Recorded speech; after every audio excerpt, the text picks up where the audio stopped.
येथील रहिवासी शांतीचे सागर नाथराया यांचा अगदी छोटीशी 3 चरणाची गवलन आहे, परंतु ते अतिशय अध्यात्म भरलेले आध्यात्मिक क्षेत्रातील ही महान अशी 3 चरणाची गवलन या ठिकाणी आपल्या सेवेसाठी घेतलेली आहे। प्रस्तुत या गवलन रूपी अभंगातून नाथराया अखिल जनतेला एका नव्हे अनेक गवळणींची स्थिती या ठिकाणी या अभंगातून तुम्हाला पुढे मांडतायत का नाथ महाराज काय म्हणतात? वेदल्या त्या गोपी नाठवे अपपर, वेदल्या त्या गोपी नाठवे अपपर, कृष्णमय शरीर वृत्ती झाली, नाठवे भावना, नाठवे भावना, देह गेह काही, अपपर त्याये विसरल्या, एका जनार्दनी व्यापला हृदयी, एका जनार्दनी व्यापला हृदयी, बाहेर निरवे दृष्टी भरीत, नाठवे भावना, देह गेह काही, नाठवे भावना, देह गेह काही, आप परत्या हे विसरल्या, पांडुरंग करू प्रथम, पांडुरंग करू प्रथम मन, पांडुरंग करू प्रथम मन, हो रे जगन संता दिया, हो रे जगन संता दिया, तनुमाने कथेचा विचार, तनुमाने कथेचा विचार, तनुमाने कथेचा विचार, तनुमाने कथेचा विचार, सद्गुरुदास तुका, बाबाजी सद्गुरुदास तुका, बाबाजी सद्गुरुदास तुका, ओम नमो ज्ञानेश्वरा, ओम नमो ज्ञानेश्वरा, ओम नमो ज्ञानेश्वरा, ओम नमो ज्ञानेश्वरा,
नमन करून आणि आजच्या आपल्या अल्पशा कीर्तन रूपी सेवेला आरंभ करूया।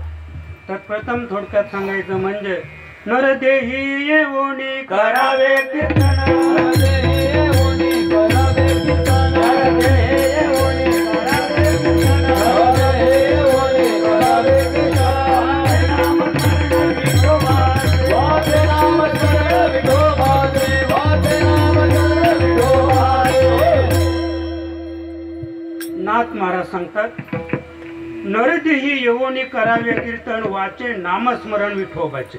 कीर्तन करायचे आपल्याला, पण कीर्तन असं करायला सांगतात नाथ महाराज की वाचे नामस्मरण विठोबाचे।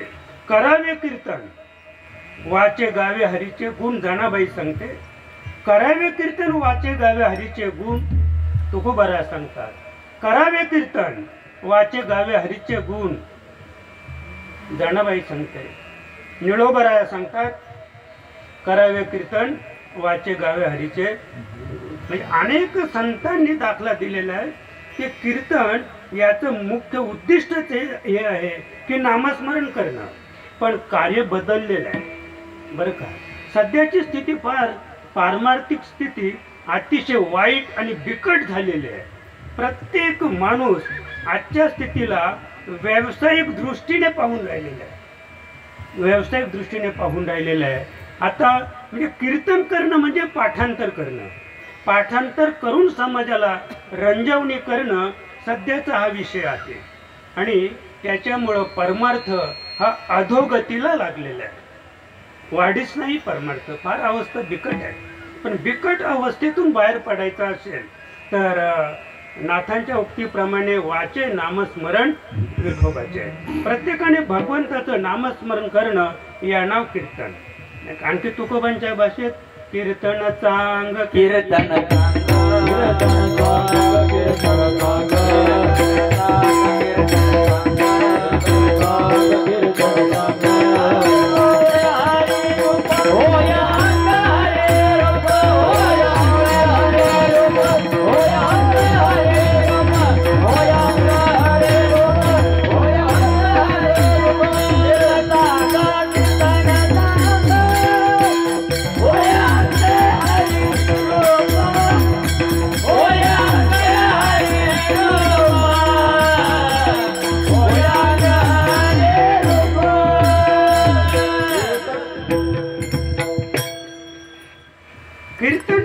कीर्तन चांग होय अंग हिरूप.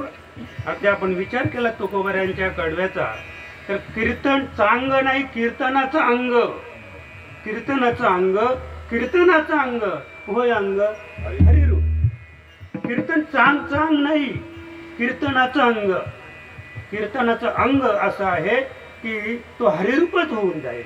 त्याच्या पुढे तुकोबांच्या भाषेत पाहायला गेलो आपण तर देव पावयासी गेलो देव पावयासी गेलो देव पावयासी गेलो देव पावयासी गेलो देवते भोवने गेलो देवते भोवने गेलो देव पावयासी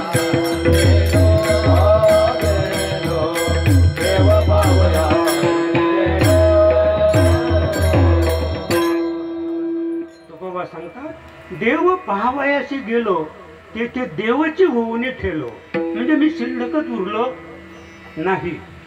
या नाम कीर्तन.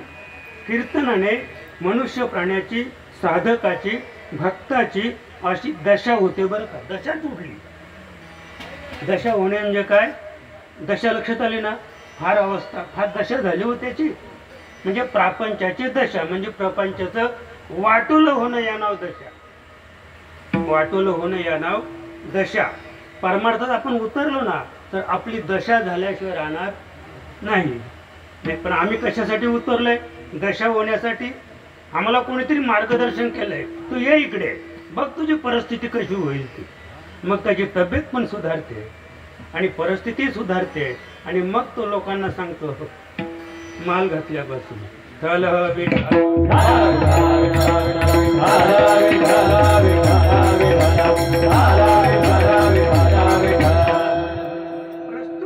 गवळणी मधून आणि नाथ महाराज अखेर समाजाला काय सांगतायत आपण पाहूया. कारण नाथ महाराज तेव्हा होते. नाथ महाराज जेव्हा गोकुळात गेले आणि गोकुळात गेल्यानंतर त्याने त्या गोपींची अवस्था पाहिली, स्थिती पाहिली, त्यांची एकंदरीत ती अवस्था पाहिल्यानंतर नाथ महाराजांनी जे उद्गार काढले ते इतके श्रेष्ठ आणि उच्च प्रतीचे आहेत. वेधल्या त्या गोपी नाठवे अपपर. नाथ महाराज सांगतात का त्या गोपी ज्या होत्या त्या गोपींना वेध लागला. आणि वेद लागल्यामुळे नाठवे आपपर 2 वेळा शब्द आलेले आहे. पहिल्या शब्दाचा अर्थ आहे मी आणि माझे. नाठवे आपपर त्या गवलनींकडे जेव्हा नाथ महाराज गेले, त्यांनी त्यांना विचारायला सुरुवात केली, तर नाथांच्या अशा लक्षात आलं की त्यांना मी आणि माझं भानच राहिलेलं नाही. त्यांचा मीही गेलेला आहे आणि माझेपणा सुद्धा गेलेला आहे. मग ते विचार करतात असं का झालं, ही अवस्था का झाली, गवलनींची का स्थिती झाली अशी. तर त्यांच्या लक्षात आलं की कृष्णमय शरीर वृत्ती झालं. तेव्हा त्यांच्या लक्षात आलं नाथ महाराजांच्या, तर यांचं शरीरच कृष्ण रूप झालेलं आहे, त्या कृष्णच बनलेले आहेत. आणि कृष्ण बनलेल्यामुळं मी आणि माझं हे तिथं भावच शिल्लक राहिलेला त्या कृष्णच झालेले आहे. ती वृत्ती त्यांची तशी बनलेली आहे. पुढे सांगतात नाथ महाराज, नाठवे भावना देह गेह काही. नाथ महाराज सांगतात की जेव्हा मी त्यांच्याशी बोलायला लागलो तर त्यांच्या भावनेचा विचार केला, तर देह म्हणजे शरीर आणि गेह म्हणजे शरीराशी संबंधित. बरं का, देह म्हणजे हे शरीर आणि या देहाशी जे संबंधित आहेत ते गेह. गेह म्हणजे संसार, बायका मुलं घरदार गाडी माडी जोडी सगळं काही या देहाशी ज्यांचं संबंध आले, सगळे असतील सोयरे असतील सोयऱ्याचे दायरे असतील, ते ज्यांचा देहाशी संबंध आहे त्याला गेह म्हणतात. नाठवे देह गेह काही, त्यानं कसलीच आठवण राहिलेली नाही. आपपर तेही विसरले. तुम्ही म्हणाल मग आधी आपपर म्हटले, आताही आपपर म्हणतात. इथे जो आपपर शब्द आहे तो माझे आणि तुझे. पहिला जो आपपर आहे मी आणि माझे, तिथे मी आणि माझे पण आता विसर पडला. दुसऱ्या कडव्यामध्ये माझे आणि तुझे हे फार वाईट आहे. एक वेळ मी माझं परवडलं, मी माझं म्हणजे जे माझं आहे ते माझं आहे. मी आणि माझे म्हणजे जे माझं आहे ते माझं आहे, जे मीशी संबंधित आहे. मग मीशी संबंधित काय, मीशी संबंधित आहे 10 इंद्रिय, 5 कर्मेंद्रिय, 5 ज्ञानेंद्रिय, 11वं मन, हे मीशी संबंधित आहे. पण तुझे आणि माझे हा जो अपपर भाव आहे, हे जे द्वैत आहे हे अतिशय कठीण असं द्वैत आहे. पण नाथांच्या तेही लक्षात आलं की त्यांनी जेव्हा असं म्हणजे त्या दृष्टीने त्या गवलनींकडे पाहिलं तर ते देह नाही आणि गेह सुद्धा नाही. आणि मी तुझे आणि माझे हा जो भेद आहे तो भेदच तुमच्या ठिकाणी पूर्ण मावळलेला होता. म्हणजे तो भेद नष्ट झाला. आणि जेव्हा आमचा हा भेद जाईल, या 2 गोष्टी जीवनातून वजा करणं अतिशय कठीण आहे. मी आणि माझे, माझे आणि तुझे. या 2 गोष्टी आपल्याला जीवनातून वजा करण्यासाठी परमार्थ आहे. परमार्थ तेवढ्यासाठी आपल्याला शिकायचे आहे. आणि परमार्थ शिकण्यासाठी आपल्याला गुरुकडे जायचं आहे. पूर्वीची विचार प्रणाली पाहिली तर ही विद्या शिकण्यासाठी आपल्याला 12-12 वर्ष गुरुग्रही राहून त्या ठिकाणी फार मोठं काम करायला लागायचं. सगळी कामं, शेतीची कामं करायला लागायची, फाट्या आणणे, पाणी भरणे, ही सगळी कामं कोणी करायची, त्या साधकाने करायची, त्या शिष्याने गुरुची 12 वर्ष कामं करायची. आणि मग 12 वर्ष विद्या पूर्ण झाली की मग पुन्हा शिष्याने विचारायचे, बाबा आता तुमच्या या ज्ञानातून उतराई होण्यासाठी काय मागा. मग गुरुने जे काही मागितलं ते द्यावं लागायचं. फार कठीण स्थिती होती. कौच सारखा एक महान साधक शिष्य होऊन गेला, त्याच्याकडं 14,000 सोन्याच्या मोहरा मागितल्या. पण तिकडे जायचं नाही आपल्याला, वेळ फार कमी आहे. फक्त मी एवढं सांगतो की 14,000 मोहरा मागितल्या. त्याने प्रयत्न केले, मोहरा मिळवल्या आणि आपल्या गुरुच्या चरणावर आणून ठेवल्या. अशी ती त्यावेळीची स्थिती होती. आता आपलं पुढं पाहायचं आहे की अपपर त्याही विसरल्या. म्हणजे माझे आणि तुझे हा द्वैत भाव त्यांच्या ठिकाणी नव्हता, तो नष्ट झाला होता. मग नाथ महाराजांनी जेव्हा पुढे पाहिलं तर एका जनार्दनी व्यापक भरला. मग आणखी जवळ आले ते. त्यांनी विचार केला असं का झालं बरं, मी माझं आणि माझं तुझं का गेलं. तर जेव्हा त्यांनी निरीक्षण केलं तर एका जनार्दनी व्यापक भरला. जो व्यापक आहे ना, विश्वंभर जो आहे, विश्वात भरून जो उरलेला आहे, तो त्या गवलनींच्या शरीरामध्ये व्यापक रूपाने अविरत भरलेला होता. सभा अभ्यंतरी तो त्या शरीरामध्ये बघून नाथ महाराजांनी अनुभवला. आणि अनुभवल्यानंतर जेव्हा पुन्हा मागे बाहेर पाहिलं ना, तर बाहेर मिरवी दृष्टीभरीत लक्षात काय म्हणजे तोच श्रीहरी तोच श्री भगवान श्रीकृष्ण जेव्हा त्याने जरा अध्यात्म ज्ञानाने निरीक्षण केलं तर तो भगवान श्रीकृष्ण त्या गोपींमध्ये त्यांना पाहायला मिळाला. आणि जरा पुन्हा पाठीमागे असं पाहिलं तर तोच भगवान गोकुळामध्ये क्रीडा करत होता, फिरत होता. त्याला का बाहेर मिरवी दृष्टीभरी पहा म्हणजे असं जो भगवान श्रीकृष्ण आहे तो भगवान श्रीकृष्ण या गोपींच्या डोळ्यात भरलेला आहे. बाहेर बाह्यांगाने डोळ्यात भरलेला आहे आणि अंतरंगाने संपूर्ण शरीरात व्याप्त आहे. म्हणून गवळणींची अशी स्थिती झाली. विठाला विठाला विठाला विठाला विठाला विठाला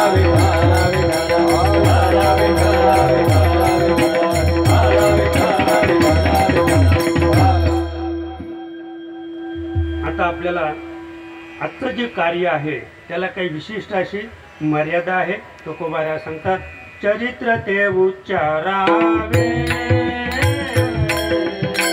चरित्र ते उच्चारावे उच्चारावे चरित्र ते उच्चारावे चरित्र ते उच्चारावे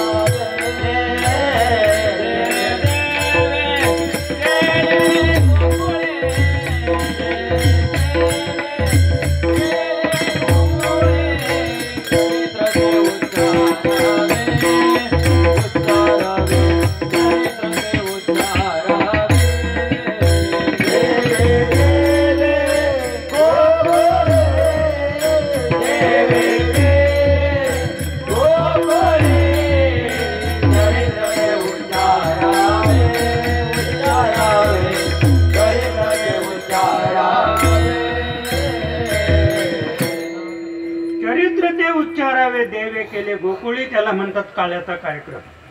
काल्याच्या कार्यक्रमामध्ये गोकुळामध्ये गवळणी आणि गोप यांच्या बरोबर भगवान श्रीकृष्णाने ज्या लीला केल्या बरं का. लीला म्हणजे ते कर्मच होते पण भगवंताने जे कर्म केले त्या कर्माला कर्म म्हणत नाही त्याला काय म्हणतात लीला म्हणतात. आणि जिला लीला म्हणतात ती लीला त्याने चांगली करो अगर वाईट करो त्याच्यातून पाप पुण्य संपादन होत नाही. भगवंताने जरी काही गोष्टी आपल्या दृष्टीने व्यभिचारयुक्त केल्या असतील तरी सुद्धा त्याच्याने पाप लागणार नाही. उदाहरणार्थ 16,108 बायका केल्या भगवंताने नाही का. पण रात्री आपण पाहिलं की प्रत्यक्ष म्हणजे पतिव्रता किती होत्या 8 होत्या आणि 1,100 ज्या होत्या तर त्या कशा होत्या म्हणजे भौमासूर नावाचा एक महान राक्षस थोडक्यात पातालामध्ये होता आणि त्याने ज्या राज्यावर त्याने आक्रमण केलं त्या राज्यातून ज्या उपवर सुंदर मुली होत्या त्या मुली तो हस्तगत करायचा. अशा 16,100 मुली उपवर मुली त्याने आपल्या राज्यात नेऊन ठेवल्या होत्या आणि आता अद्याप एकच मुलगी त्याला हस्तगत करायची होती. एवढ्यात भगवान श्रीकृष्णाने त्याच्यावर काय केला भगवान श्रीकृष्णाने त्याच्याबरोबर युद्ध केलं त्याला पराभूत केलं आणि 16,100 स्त्रिया घेऊन ते द्वारकेला आलेले थोडक्यात सांगायचं. आणि उगीच लोकोपवाद नको म्हणून त्यांच्या बरोबर विवाह भगवंताने केलेला आहे. अन्यथा त्या स्त्रिया थोडक्यात सांगतो की काम नाही झालो काही रिकामा. भगवान श्रीकृष्णाकडे त्यावेळच्या गोपिका त्यावेळच्या स्त्रिया त्यावेळच्या गवळणी जेव्हा काम भावनेने त्यांच्याकडे यायच्या मला वाटतं असं होणारच नाही हो. कुणी किती जरी पुरुष रूपवान असेल ह्या ज्या स्त्रिया आहेत त्यांना वाटेल का काय रूपवान पुरुषाबरोबर जावं नाही का. बरं ते तर कसं होतं जेव्हा त्या बाळाबरोबर मला सांगायचे ते काही 18 वर्षाचं नव्हतं उपर नव्हतं अगदी चिमुकलं बाल होतं. त्या चिमुकलं बालाला त्या कडेवर घेऊन फिरायच्या आपल्या उरावर घेऊन फिरायच्या. त्याच्या बाबतीत त्या गवळणींच्या ठिकाणी कामवासना जागी झाली असेल कदापि नाही पहा. पण मला फक्त एवढंच सांगायचं आहे की त्याच्याकडं पाहिलं की आपल्या ठिकाणी असलेला काम सुद्धा नष्ट व्हायचं आठवलं. विठाला विठाला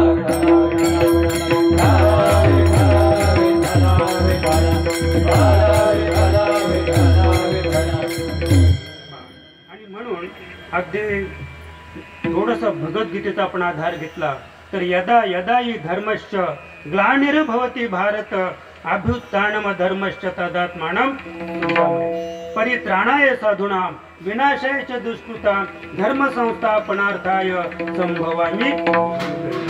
भगवंत गीतेत अर्जुनाला सांगतात की हे अर्जुना, ज्या ज्या वेळेला धर्माची ग्लानी होते, आणि आज सुद्धा धर्माची ग्लानीच आहे, पण दिसत नाही आम्हाला, अवस्था फार कठीण झालेली आहे, तो समाज फार पुढे चाललेला आहे, उद्या आणि संतांनी सांगितलेलं आहे अशा आता पुढचं जे भविष्य आहे ना ते त्यांच्याच हाती जाणार आहे.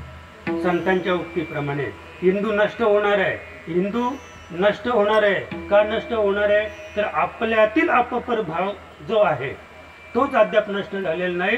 हिंदुत्व जागवायचं असेल, सनातन धर्माची पताका तेवढ ठेवायची असेल तर पहिल्यांदा आपण आपल्यातील अपपर भाव, याच्या गरिबी श्रीमंती, ज्ञानी अज्ञानी, छोटा मोठा, ही जी भिंत आहे ही भिंत पहिले मोडून टाकावी लागेल. त्यावेळेला समाज एकत्र येईल आणि समाज एकत्र आला तर आपल्याला धर्म जागवता येईल. आणि तो धर्म जागवायचा असेल तर आमचे माऊली प्रभाकर महाराज सांगायचे की आता फक्त कलियुगात धर्म किती जागा आहे, केसा इतका, आपल्या डोक्याचा केस आहे ना, कैसा इतका धर्म जागा आहे, पण त्या कैसा इतक्या धर्माच्या अधिष्ठानावर संपूर्ण विश्व जिवंत आहे. एका कैसा इतका धर्माच्या अधिष्ठानावर. आता मागे पहा कुठला तरी सायक्लब नावाचा तो यान पडणार होता, तर त्यावेळेला इकडची जी स्थिती झाली आमच्या भागातील नाही सर्व कोकण विभागातील, तर लोक नुसती कोंबडीची अंडी, कोंबडी बकरा म्हणे खाऊन घ्या, तर यान पडणार आहे, आपण सगळे मरणार आहोत, खाऊन घ्या. आम्ही तेव्हा सांगायचो, पण आम्ही तरी भानावर होतो. आम्ही कुत्री कोणीच कापली नाही, बकरी कापली, कोंबडी कापली, अंडी खाल्ली, पण तरी मानव बेहोश नाही झाला. मला वाटायचं तर कुत्री सुद्धा कापून खा ना, जगायचं आहे ना आपल्याला, पण कुत्री नाही कापली. त्याच वेळेला मला हे आवर्जून सांगायचं आहे की 14 संत आळंदीला त्याने 14 दिवस उपोषण केलं की हे जे यान, ही आपल्या भारत देशावर आलेली अवकळ आहे ती नष्ट व्हावी, त्याच्यासाठी त्याने 14 दिवस उपोषण केलं आणि भारतावर पडणारं ते यान समुद्रात पडलं. ही किमया कोणाची आहे? ही किमया संतांची आहे, ही किमया भगवान श्रीकृष्णाची आहे, ही किमया प्रभू रामचंद्राची आहे, पण ते आम्हाला अद्याप कळलेलं नाही. आणि जरी काही न कळलं तरी ते वळलेले नाही. जेव्हा कळतो आम्हाला पण नाही जमत हो, नाही का, म्हणजे आम्हाला कळलंय पण तरी सुद्धा आम्ही वळत नाही, तसं आचरण करत नाही. आणि म्हणून भगवंत सांगतात की धर्माची ग्लानी थांबवण्यासाठी बरं का, परित्राणाय साधूनां विनाशाय च दुष्कृतां धर्म संस्थापनार्थाय, धर्माची स्थापना करण्यासाठी हे अर्जुना माझा अवतार आहे. धर्माचे पालन, धर्माचे पालन, धर्माचे पालन, अरे पाखंड खंडन, अरे पाखंड खंडन, अरे पाखंड खंडन, अरे पाखंड खंडन, अरे पाखंड खंडन,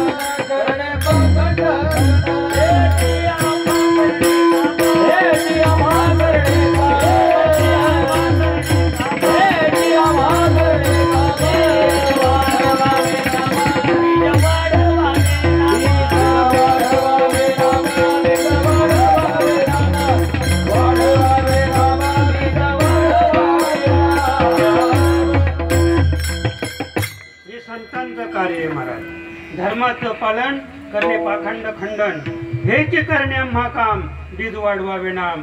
हे कोणी केलं? तुकोबारायाने केलं, नाथ महाराजांनी केलं, नामदेव महाराजांनी केलं, माऊली ज्ञानोबारायाने केलं. धर्माची ग्लानी संतांनी थांबवली.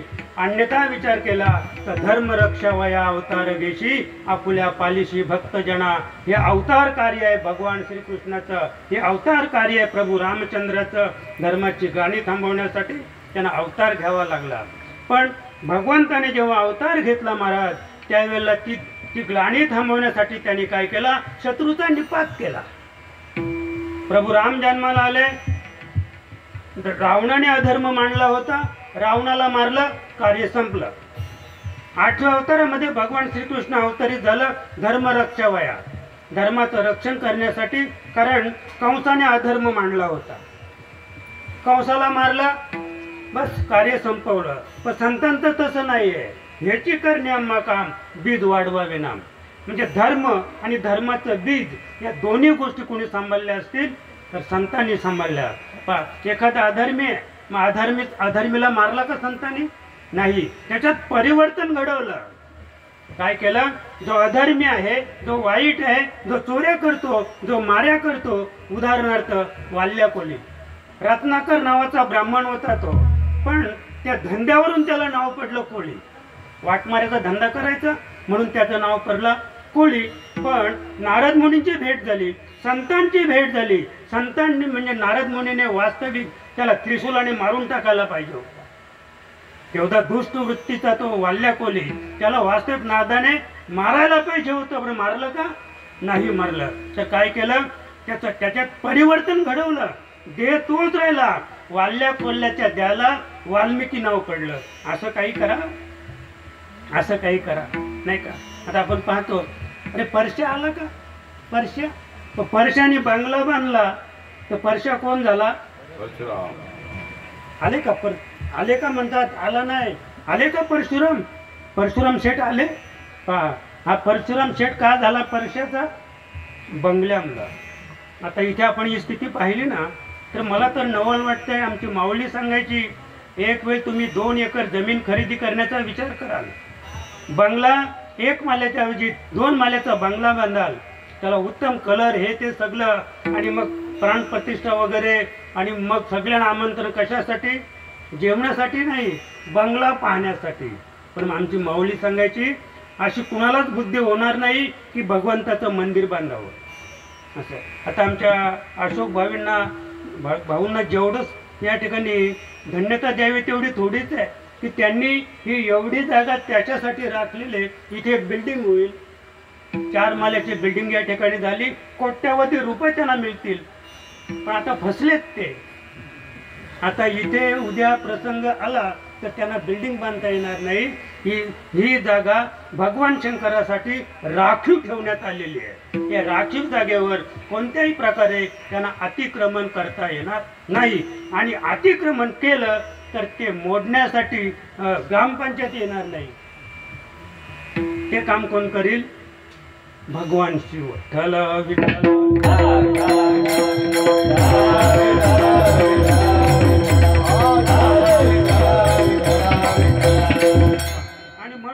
भगवान श्रीकृष्णाने अवतार स्थित होऊन अगदी लवकरात लवकर आपल्याला गोकुळात यायचं आहे. अवतार स्थित होऊन अवतार कार्य करण्यासाठी आणि भगवान श्रीकृष्ण वसुदेव देवकीच्या पोटी जन्माला आले आणि वसुदेव देवकीच्या पोटी जन्माला येऊन अगदी लवकरात लवकर ते कुठे आलेले आहेत? गोकुळामध्ये आलेले आहेत. गोकुळात आल्यानंतर त्या ठिकाणी जर आपण विचार केला तर आमची यशोदा माता ती ही गरोदर होती.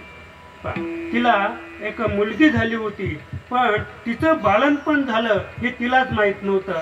कारण माया घाली अस्त्र रक्षपाला, जे त्या ठिकाणी जेलच्या ठिकाणी बंदीखान्याच्या ठिकाणी जी माया, ज्या मायेने त्या तिथल्या द्वारपालांना झोपवलं, त्याच मायेने यशोदेलाही झोपवली. मुलगी जन्माला आली तरी यशोदेला माहीत नाही. बालनपणाचं दुःख त्या स्त्रियांना विचारा, बालनपणाचं दुःख स्त्रियांना विचारा. पण आता बालनपणाचं दुःख शिल्लक राहिलं नाही. आता मासिक पाळी गेली की बाई त्या दिवसापासून दवाखान्यात जाते आणि मग ते बाल मोठं झालं, डॉक्टर सांगतो सिजर करावं लागेल. कोणत्याही प्रकारच्या बालनपणाच्या वेदना स्त्रीला नाही. जेवढ्या वेदना जास्त तेवढं प्रेम, तेवढा आदर, तेवढी आवड. बरं का, सध्या मुलं आईबापाला का सांभाळत नाहीत? जो मुलगा सिजर करून बाहेर आला तो कधीच आईबापाला सांभाळणार नाही. ही केवळ सत्य गोष्ट आहे. जो मुलगा सिजर करून आईच्या पोटातून बाहेर आला तो मुलगा आई वडिलांची सेवा कधीच करणार नाही, कारण त्याला कोणत्याही प्रकारचं दुःख झालं नाही, त्याची मान तिथे अडकली नाही. जर त्याची मान अडकली असती तिथे योनी मार्गामध्ये, मग त्याला कळलं असतं मी जगलो कसा, मी बाहेर आलो कसा, आणि बालनपणाच्या वेदनाच्या शिलाई जाणवल्या असत्या, आणि म्हणून ती त्या पद्धतीने त्याच्यावर प्रेम केलं असतं. बालाने तिच्यावर प्रेम केलं असतं. आता प्रेम शिल्लक राहिलं नाही, जे आहे ते स्वार्थी प्रेम आहे.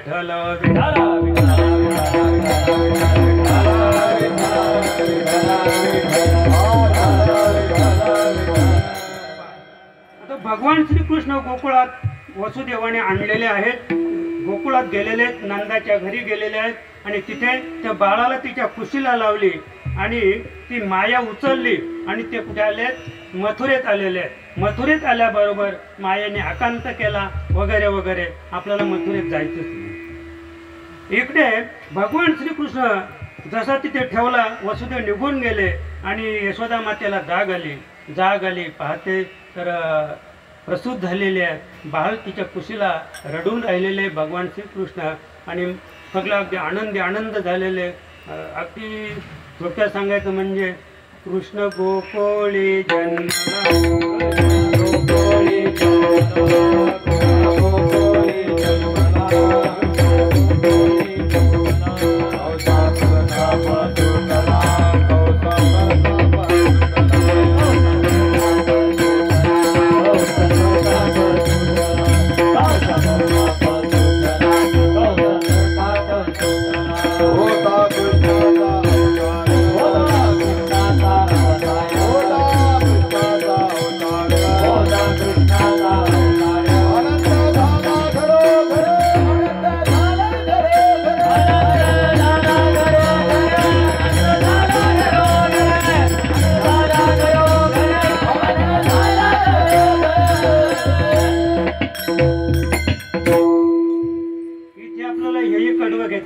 गोकुळीच्या सुखा, गोकुळीच्या सुखांत पार नाहीले का, त्याच्यापेक्षा कृष्ण गोकुळी जन्मला हा अत्यंत इम्पॉर्टंट अभंग आहे. कृष्ण गोकुळी जन्मला, दृष्टा चलकाप शिरला, तेव्हा आपल्याला गोकुळात येत आहे, लीला वर्णन करायचे आहेत आपल्याला भगवंताच्या.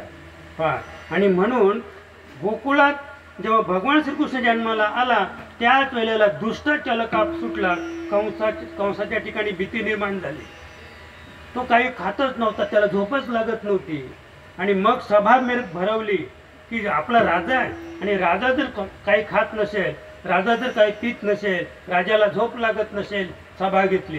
राजे काही घाबरायचं कारण नाही, आम्ही आहोत, जरा धीर दिला पाहिजे, समाज आहे, त्या ठिकाणी धीर दिला. आणि त्याची जी बहीण होती पुतना, ती पुतना उठली बरं का, आणि तिने विडा उचलला, म्हणे दादा तुम्ही बिंदास राहा, तुम्ही झोपा, खा प्या. पण त्याने खाल्लंही नाही आणि प्यालंही नाही, त्याला एकच ध्यान लागलं होतं, कृष्ण कृष्ण आणि कृष्ण. कंसाला कृष्णाचं ध्यान लागलं होतं. पुतना मावशी इकडे गोकुळात आलेले आहे बरं का, आणि गोकुळात आल्यानंतर ती हळूहळू पण काही सांगतात की 6000 बालकं मारली होती गोकुळातील. किती? 6000. मग मी सहज विचार करतो की 6000 बालकं गोकुळातील मारल्यानंतर काय हाहाकार माजला असता हो. एक बालक जर मेला, असा एक माणूस मेला, तर संपूर्ण गावाला त्याची म्हणजे हलहलता किंवा दुःख तिथे आपल्याला पाहायला मिळत आहे. तर 6000 बालकं ती म्हणे सांगतात मारत मारत मारत मारत तिथपर्यंत आली. ही 6000 बालकं गोकुळातील मारली तरी यशोदेला माहीत नव्हतं. यशोदेला काहीच माहीत नाही हो, एवढी बालकं मारली, इतका हाहाकार झाला, इतकं दुःख त्या गोकुळात पसरलं, यशोदेला काहीच माहीत नाही. आणि एवढी बालकं मारीत मारीत मारीत ती पुतना यशोदेच्या घरी आली आणि सांगते की मी तुझी माऊस बहीण. तर म्हणे माऊस बहीण पण मी तर ओळखीत नाही आणि तसा चेहराही काही मला वाटत नाही की तू माझी माऊस बहीण असतील. तर काही कीर्तनकार सांगतात मावशीच्या मावशीच्या मावशीच्या मावशीच्या मावशीच्या मावशीच्या मावशीच्या मावशीच्या मावशीच्या मावशीच्या. सांगू का संध्याकाळपर्यंत? मावशीच्या मावशीच्या लक्षाला का? मावशीची मावशी म्हणे मी, इतकं लांबचं नातं सांगितलं यशोदेला. बरं का, वास्तविक पाहता नातं एवढं लांबचं नव्हतं, अगदी जवळचं नातं होतं. पण तिला एवढी लांबणगावची धामण दोरी आम्ही लावली. हे एक हात बी होतं काकडीचं, ते 9 हात आम्ही केलं. किती केलं आम्ही? 9 हात आम्ही केलं.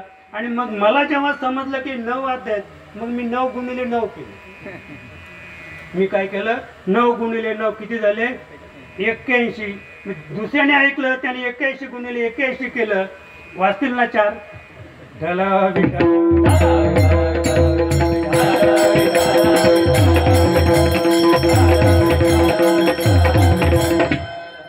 हे सगळं नातं सांगून झाल्यानंतर तिथे ती पुतना मावशी आली. पुतना मावशी आल्यानंतर यशोदा मातेला म्हणते, काय ग तुझं कुठे ते लेकरू? म्हणे बाय आताच आंघोळ केली आणि एवढ्यात तर झोपलंय, अगदी सकाळीच ती आली होती. म्हणे ठीक आहे का? ठीक आहे म्हणे. आता ती बाहेर निघाली. आता चला आपण जाऊया. आणि जाऊया म्हटल्याबरोबर देवानं पाहिलं, पहिलं गिरायक आहे, बोनीचं गिरायक आहे. आता जे व्यापारी असतात ना, जे दुकानदार वगैरे, त्यांना विचारा, बोनीचं गिरायक नुकसानात सुद्धा सोडित नाही. वस्तू 10 रुपयाची आहे, पण गिरायक 8 रुपयाला मागतो. पण जो व्यापारी आहे, दुकानदार आहे, तो ठरवतो की 10 रुपयाची वस्तू 8 रुपयाला विकली, 2 रुपये नुकसान होईल, पण दिवसभरात आपण 20 रुपये नफा काढू, 20 रुपये नफा काढू. म्हणून 10 रुपयाची वस्तू बोनीच्या गिरायकाला 8 रुपयाला देतात. बरं का. आणि दुसरा एक समाज आहे, तो रात्रीचे जातो घ्यायला. एक समाज असा आहे की तो आधी नाही जात, कारण आधी ते माग आहे. एकदा रात्री 10 वाजले ना, मग काडी मोल विकायचा तो काढतो. समजलं का काय असेल ते? मावरा. ते असे काही ठराविक गिरायक आहे की 10च्या नंतर जातात. तोपर्यंत स्वयंपाक नाही करत, भात घालून ठेवायचा. किती वाजले? 10 का? म्हणे जाते दुकानावर. आणि मग तो जो दुकानदार आहे, तो खाटीक, तर तो मातीमोल विकतो. त्याला माहिती आहे हे सगळं आता त्याने भरायलाच घेतलं होतं, फेकून द्यायला, पिशवीत भरून फेकून द्यायचं होतं. एवढ्या ते गिरायक तिथे हजर झालं. म्हणजे ते 10 रुपयाला 50 रुपयाची वस्तू 10 रुपयाला दिली, तरी 50 रुपयाची वस्तू 10 रुपयाला विकल्यानंतर सुद्धा तो 40 रुपये तोट्यात नाही, तो 10 रुपये नफ्यातच आहे. लक्षात घ्या. आणि म्हणून हे बोनीचं गिरायक आहे. आणि म्हणून भगवंत लगेच रडायला लागला. यशोदा माता सांगते, नुकतंच झोपवलंय, स्नान केलंय त्याला, पण देवाने पहिलं बोनीचं गिरायक सोडलं तर आपली सगळी गिरायकी बाद होईल, पुढची सगळी गिरायकी बाद होईल. म्हणून रडायला लागले. काय ग म्हणे, तू म्हणते झोपले, बाळ झोपलाय म्हणे, तो तर जागाच आहे. ठीक आहे म्हणे. आता नाईलाज झाला यशोदे मातेचा. ते बाळ बाहेर आणलं, ती लगेच मांडी घालून बसली, कारण ती कशासाठी आली होती नाही का? स्वरूप सुंदरा देवांगना, तिच्या पोटी होती विषी, तिने तिशे घाशिले. म्हणजे आपल्या स्तनामध्ये विष भरून ती आली होती. स्तन पाजायसी आली होती ती मावसी, तिच्या पोटी होती विवशी, तिने तिशी ग्राशिले. आई मी काय कुणाचे केले, ज्याचे त्याने अनित केले. आई मी कुणाला मारलं नाही, मी कुणाचं वाईट केलं नाही. आपल्या प्रारब्ध कर्मानुसार प्रत्येक जीवाला भोग प्राप्त होत असतो. आई मी पुतना मावशीला मारली नाही, मी इतका मूर्ख नाही मावशीला मारायला. बरं का. पण ती स्तनामध्ये विष घेऊन आली होती आई, आणि मला मारण्यासाठी आली होती. मग भगवंताने काय केलं? आधी विष प्राशन केलं. विष प्राशन केल्यानंतर दूध प्राशन केलं. दूध प्राशन केल्यानंतर रक्त प्यायला सुरुवात केली. आणि रक्त प्यायला सुरुवात केल्यानंतर तिच्या अंगाला कळा लागल्या. पण तिथे कपभर पाणी आणि ग्लुकोजचा बिस्किटचा पुडा घेऊन कोणी आला नाही. बरं का. जेव्हा आम्ही रक्तदान करतो ना, रक्तदान, तर त्यावेळेला तिथे पाणी आणि बिस्किटचा पुडा हजर असतो. आम्ही जेव्हा सांगतो थोडं कळा लागतातच आपोआप. ज्याने रक्तदान केलंय त्याला विचारा काय स्थिती आहे. बरं का. आणि मग त्याला लगेच एक ग्लुकोज बिस्किटचा पुडा 10 रुपयाचा आणि कपभर पाणी किंवा दूध दिलं की लगेच त्याच्या त्या कळा थांबतात. आता या ठिकाणी तिला पाणी द्यायला कोणी नव्हतं, लक्षाला का? आणि म्हणून तर आमचं अट्टहास आहे, पाणी द्यायला पाहिजे, पाणी पाजायला नाही मेल्यानंतर. मेल्यानंतर पाणी पाजायचं जे पोटात जाणार नाही. जिवंत आहे ना, तो पाणी पिण्याच्या लायक आहे ना, तोपर्यंत आम्ही त्याला पाणी पाजित नाही. म्हणून तोही म्हणतो मला पाणी पाजायला पाहिजे, म्हणजे मरताना नाही पाणी पाजायला त्याला, मेल्यानंतर. आणि मेल्यानंतर सगळेच जागे होता तो. किती समाज असतो पाणी पाजायला, जिवंत असताना कोणीच नाही, मुलगा पण आला नाही. आता मी बरंच कसं आम्ही जे हॉस्पिटलला गेलो होतो महाराज, तर एक अशीच व्यक्ती अलिबागची तिथे ॲडमिट होती. म्हणजे दोन महिने तो ॲडमिट होता. 2 महिन्यात त्याला त्या 2 मुलींनी त्याला असं चालवायला घेतलं होतं, लकवा मारलेला अर्धांगवायू. तर आपल्याला फार वाईट सवय. मी त्या मुलींना थांबवलं, म्हटलं कोण आपला? म्हणे आमचे वडील आहेत. किती दिवस झाले? म्हणे 2 महिने झाले, आजच आम्ही काटेवरून बाहेर काढलेलं आहे. ठीक आहे म्हणे, तुम्ही किती मुली आहात? म्हणे आम्ही 3 जणी आहोत. ती मोठी होती, तिचं लग्न झालं होतं. म्हणे माझं लग्न झालं बाबा, आम्ही दोघी 2 महिने झाले इथे आहोत. मग मुलगा नाही का तुम्हाला? भाऊ नाही का? म्हणे मुलगा आहे मोठा, 2 महिने झाले अजून आला नाही. हॉस्पिटलला बापाला पाहायला सुद्धा गेला नाही. पण बाप मेल्यानंतर मात्र पाणी पाजायला सगळ्यांच्या पुढे त्याच्या हातातच धुंडेरा नाही का, ते मडकं त्याच्या हातात. 2 महिने हॉस्पिटलला बापाला पाहायला सुद्धा गेला नाही.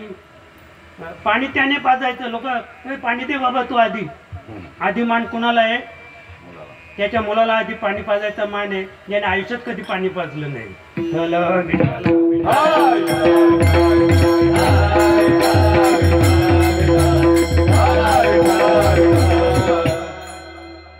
आपण कुठे होतो?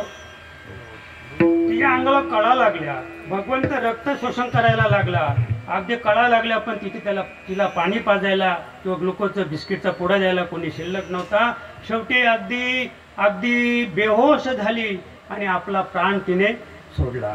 तिने प्राण सोडल्यानंतर हा तिच्याच उरावर लोळत होता. आवाज झाला मोठा, एकदम कडकडाट आवाज झाला. कारण तिचं जे स्वरूप सुंदर आहे देवांगना, त्यांना रूप बदलता येत होती राक्षसांना.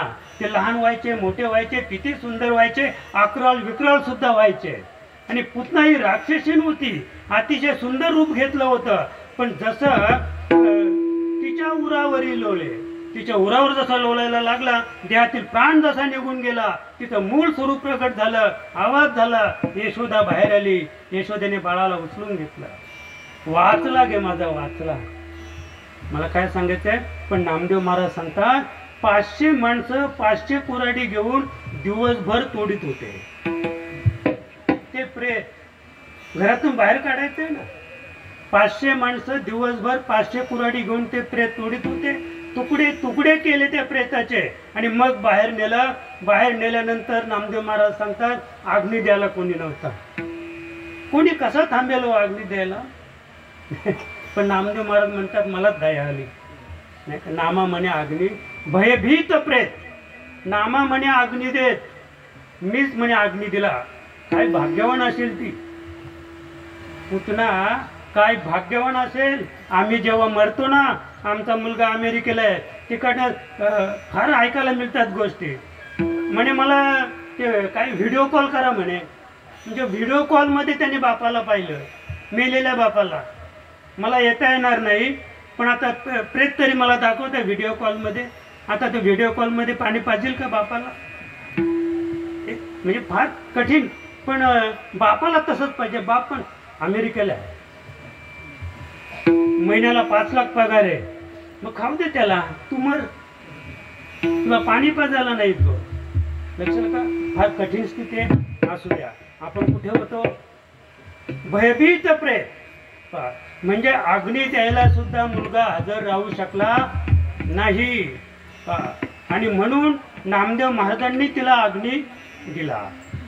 एक कार्य संपलं भगवंताचं. ही सुरुवातीची अगदी पहिली लीला म्हणजे 6व्या दिवशी केलेली आहे. जन्माला आल्यापासून 6व्या दिवशी एवढी मोठी राक्षसीन भगवंताने मारली, तरी यशोदेला आणि नंदबाबाला अद्याप कळलं नाही की 6 दिवसात एवढा चमत्कार नाही का.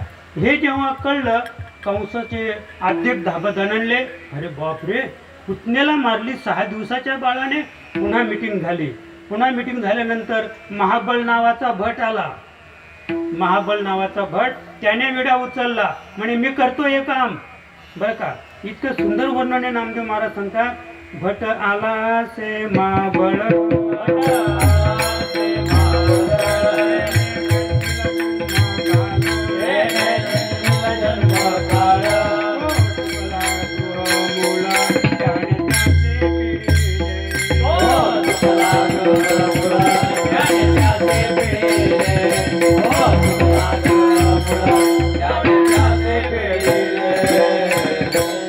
महाबळ नावाच्या भटाने विडा उचलला महाराज मथुरेमध्ये आणि सुंदर अगदी वेश करून हातामध्ये पंचांग घेतलं आणि तो गोकुळात आलेला आहे, नंदबाबांकडे आलेला आहे. आणि स्त्रियांची एक स्थिती फार वाईट आहे बरं का.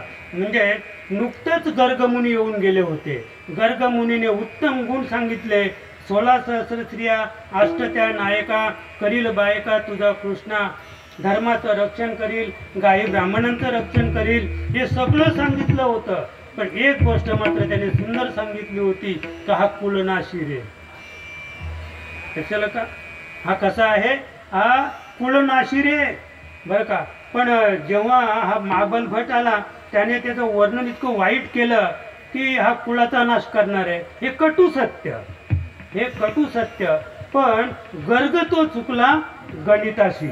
म्हणजे संतांची निंदा केली, निंदा नाही बरी. आम्ही नेहमी सांगतो देवाला शिव्या घाला पण संतांना वाईट बोलू नका. भगवंत सांगतात तुम्ही मला शिव्या घातल्या तर मी हसतो. कारण भगवंताला शिवीचं काहीच नाही, काही पडलं नाही त्याला. तुम्ही शिव्या द्या भगवंताला, भगवंत हसतात. अरे मूर्ख आहे, मूर्ख आहे म्हणून देव हसतात. पण तुम्ही जेव्हा संतांना शिव्या द्याल ना त्यावेळेला भगवंत ठरवतो हा जाणून बुजून करतो आणि त्याच्यासाठी भगवंत पत्कर घेतो, पत्कर घेतो. म्हणून संतांची निंदा करू नका. आणि म्हणून आता हा महाबल भट त्या ठिकाणी आलेला आहे. महाबल भट आल्यानंतर त्याने आपल्या यशोदे मातेला त्याचं भविष्य सांगायला सुरुवात केली. तिने स्वतःच त्याला बोलावलं आणि भविष्य सांगत असताना त्याचं जे सांगणं आहे ते चुकलं. चुकल्यामुळं देवानं पाहिलं आता हे सुद्धा गिऱ्हाईक चांगलंच आहे, नाही सोडायचं नाही गिऱ्हाईक. भगवंताने म्हणजे तो भगवंताचं भविष्य सांगायला आला. भगवंताने त्याचं भविष्य पाहिलं, महाबल भटाचं भविष्य पाहिलं बरं का. आयुष्याची काही बाकी उरली होती म्हणून श्रीपती सोडी त्याचे भगवंताने ठरवलं की जशी पूतना मारली तसं यालाही मारून टाकूया. पण पंचांग काढलं, त्याची जन्मकुंडली पाहिली भगवंताने. भगवंत त्याला म्हणतात सगळ्या जन्मकुंडल्या पाठ. अशी काही गावात माणसं आहेत म्हणे ते रोटच पाणीटच, त्यांच्याकडे असा नकाशा आहे. तो सांगतो मला कोणता सर्वे नंबर कुठे आहे तो मला विचारा. सगळ्या गावाचे सर्वे नंबर त्याचे पाठ आहेत आणि सगळे कुठला सर्वे नंबर कुठल्या जमिनीत आहे तो पण तो तुम्हाला दाखवेल. त्याच्यासाठी सर्वे सरकारी जो सर्वे आहे त्याला सुद्धा आणायची गरज नाही. तो सर्वे येतो ना करायला त्याला हे मार्गदर्शन करतो. कोणता सर्वे नंबर 301 का तो बघा तिथे जाऊन पहा तिथे 301 सर्वे नंबर. म्हणजे अशी स्थिती आहे आणि अशी स्थिती आहे आणि अशी स्थिती आहे. आपल्या कीर्तनामध्ये लाईट गेल्याशिवाय राहत नाही.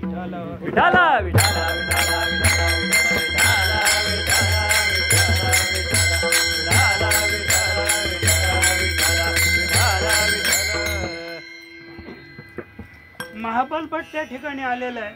महाबल भटाने भविष्य सांगितलं आणि भगवंताने आता विचार केला याची फजिती केली पाहिजे.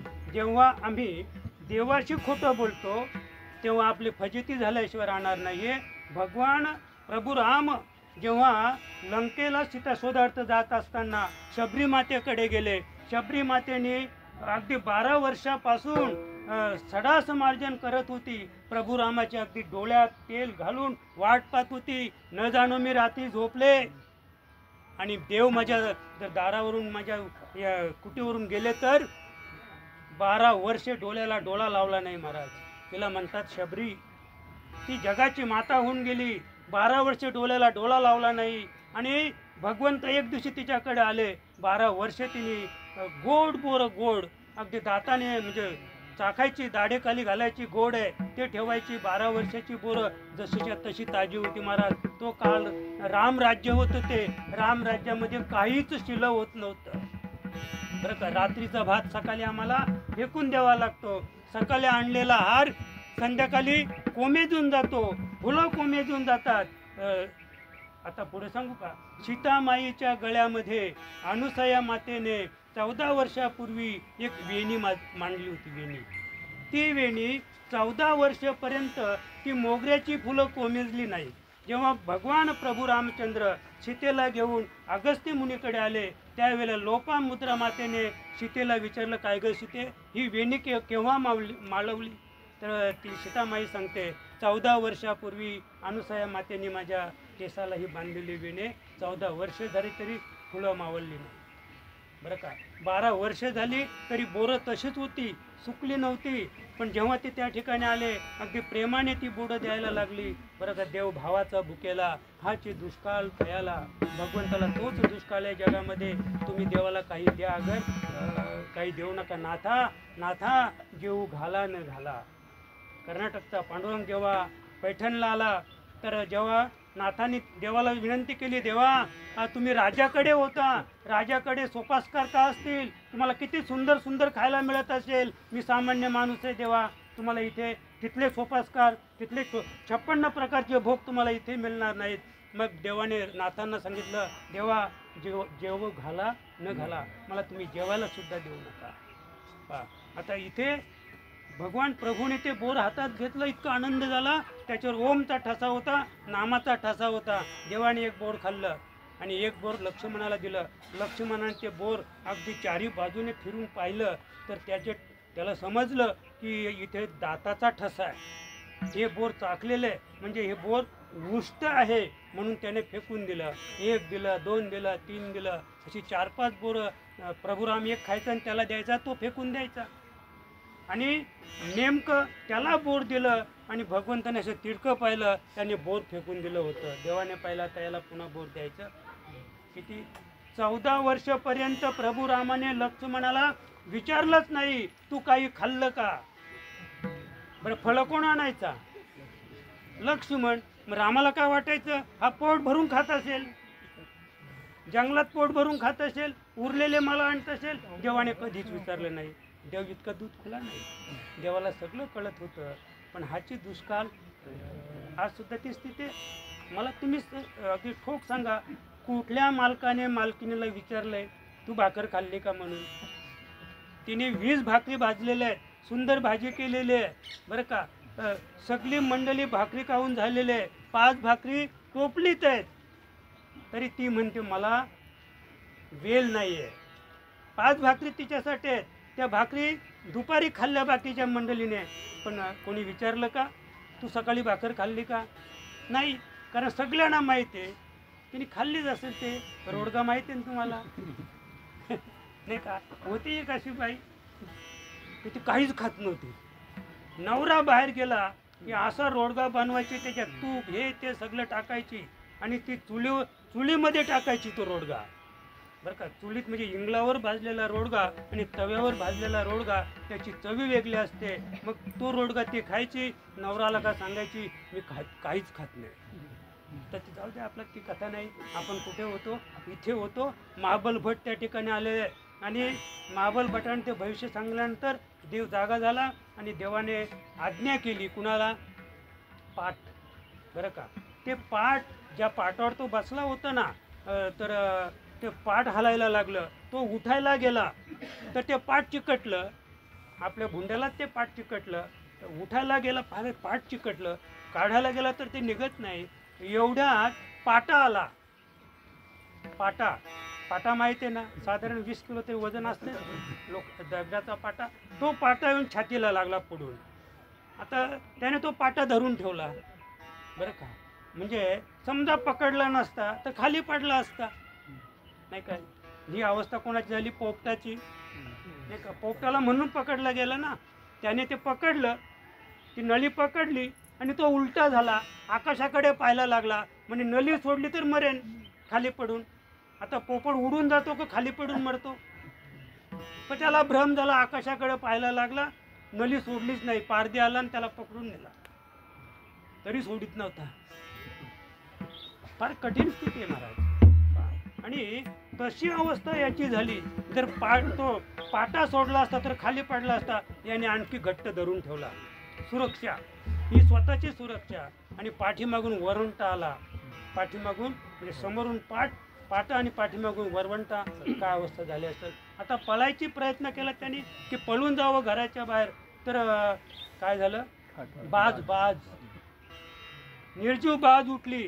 कारण त्यावेळेला गोकुळामध्ये दरवाजा, कोणत्याच घराला दरवाजा नव्हता, बिना दरवाजाची घरं सगळी, लक्षात घ्या. आणि मग ती बाज आली, बाज आडवी लागली. बाज आडवी लागल्यानंतर त्याची फार अवस्था कठीण झाली. त्याचं जे पंचांग होतं ते फाटलं, जानवं तुटलं, धोतर फिटलं धुंगणाचे. अगदी नग्न झाला तो. पण देवाने पाहिला तर एवढी केली फजिती, बस, आणखी काही वेगळं करायचं नाहीये. मग ती बाज बाजूला झाली, तो पाटा खाली पडला, वरवंटा पडला, पाठ निसटला आणि नग्न अवस्थेमध्ये मथुरेला गेला. त्या सामान्य फजिती बरं का. ज्याने देवाशी वैर केलं, ज्याने देवाला मारण्याचा प्रयत्न केला, ज्याने देवाची निंदा केली, त्याची अशी जशी माबलभटाची फजिती झाली तशी आपली फजिती झाल्याशिवाय राहणार नाही. म्हणून सगळं काही करा, पण फजितीच्या नादी लागू नका.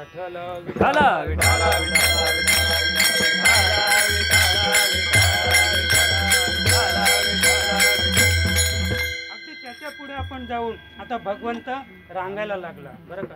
हरी हा डोलात डोलात चाले, हरी हा डोलात डोलात चाले, हरी हा डोलात डोलात चाले, हरी हा डोलात डोलात चाले.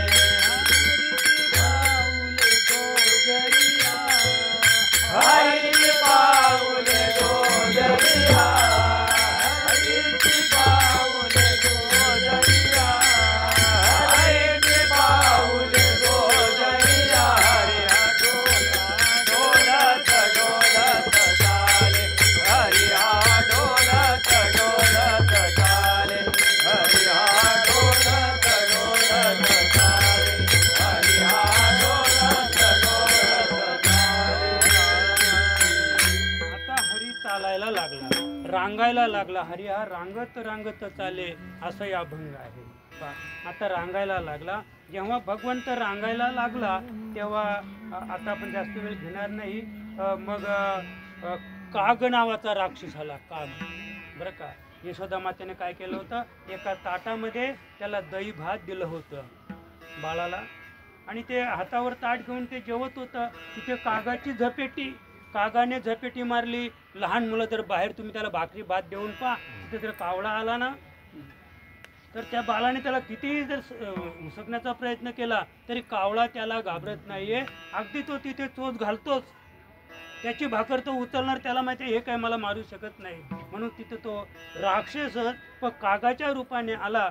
पण भगवंत सांगतात, आई मी थापे रगडीला, मी काय केलं, एका थापटीतच त्याला मारूनच टाकला. आई मी काय कुणाचं केलं, ही चुकी कुणाची आहे. त्याला कोणी सांगितलं होतं कागाचं रूप घेऊन ये. पुढे बक नावाचा राक्षस आला बरं का. तर भगवंत सांगतात, खेळत होतो यमुने तटी. मी कुठे होतो, यमुनेच्या तटावर आई मी खेळत होतो. मी खेळत होतो. मी काय मी कुणाचं काही केलं का, काही नाही. पण बक लागला माझ्या पाठी. तो बगला म्हणजे तो राक्षसच माझ्या पाठी लागला आणि मग धरून त्यांची उपटी भूमीवरच हाटीला. त्याने मला उचललं, आई आकाशात नेलं. त्याने ठरवलं होतं की वर नेईन न खाली आपटीन. कोणाला, भगवान श्रीकृष्णाला. पण आई मी असं वजन वाढवलं की मी त्याला सोडलंच नाही. मग खाली आला तो. मग मी काय केलं, त्याला त्याची धरून त्यांची उपटी भूमीवरी त्याची चोंच पकडली आणि दोन्ही चोंची त्याला काय केलं, उभंच चिरला आणि जमिनीवर आपटला. आई तूच सांग, मी कधी कुणाचं वाईट करतो का, नाही. असे अनेक खोड्या, अनेक लीला गोकुळात भगवंताने केल्या. आणि आता ते थोडासा मार्ग बदलला.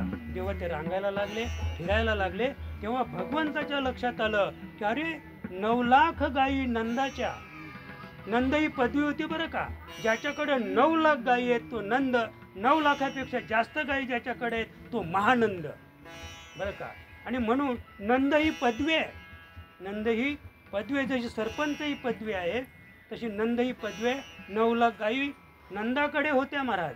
अशा अनेक गायी गोकुळात होत्या, पण त्या ठिकाणचं दही, दूध, तूप, लोणी हे विकायला कुठे जात होतं? मथुरेला. आता आता आपलंच पहा ना, असं आहे. म्हणजे झिनीचा भात लावला असेल तर ते तांदूळ काढायचे आणि विकून टाकायचे. म्हणजे आपला आहे ना जया, नावच त्याचा जया. कितीही खा संपणारच नाही, कारण तो खातानाच पोट दुखवतो. लक्षात का? तरी आम्ही तोच खातो. तसं दही, दूध, तूप, लोणी गोकुळात निर्माण व्हायचं. गायी आमच्या होत्या, पण ते दही, दूध, तूप, लोणी घेऊन मथुरा नेऊन विकायचे.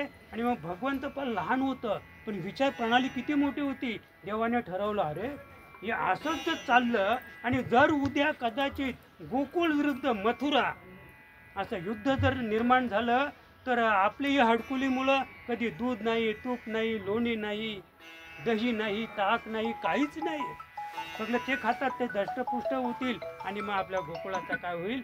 पराजय होईल. आणि म्हणून भगवंताने आव्हान केलं, सवंगडी जमवले आणि ठरवलं की दही, दूध, तूप, लोणी मथुरेत जाऊन द्यायचं नाही. रस्ता अडवला महाराज, रस्ता अडवला. पण रस्ता जरी अडवला तरी चोर रस्ते त्यांना माहीत होते. गवळणींना चोर रस्ते माहीत होते.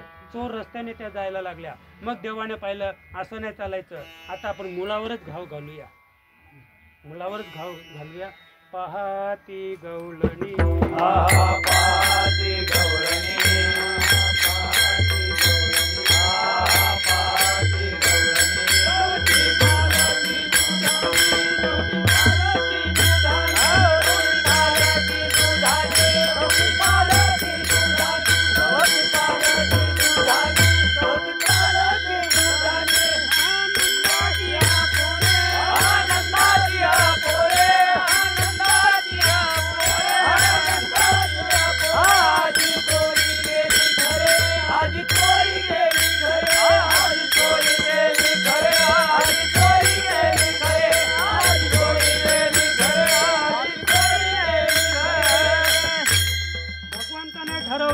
आता आपण मुलावरच घाव घालूया.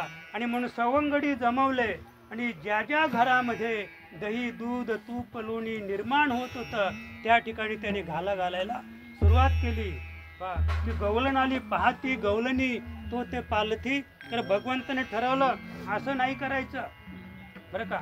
दही, दूध, तूप, लोणी खायचंच खायचं, पण भांडीच फोडून टाकायची, म्हणजे नासाडी करायची, भांडे फोडायची सुरुवात केली भगवंताने. आणि मग त्यांनाही अंदाज आला गवलनींना की आजी नंदाची या पोरे चोरी केली बरं का. म्हणजे अशी चोरी दुसरा कोणी करू शकत नाही. आम्ही चोरी करायला गेलो तर मडकच घेऊन जाऊ. चोर त्याला म्हणतात की तो तिथे खात नाही. चोर एखादी वस्तू चोरी करायला गेला तर ती वस्तू चोरून नेतो, तो त्याचा उपयोग तो बाजूला जाऊन करत असतो. पण चोरी करायची, तिथेच नासाडी करायची आणि निघून जायचं, एवढं काम फक्त एक भगवंतच करू शकत होता. तर भगवंताकडे संचित नव्हतं, संचित करायचं नाही. गवल्यांना घेऊन जायचं, तिथेच खायचं, तिथेच माठ फोडून टाकायचं आणि पळून जायचे.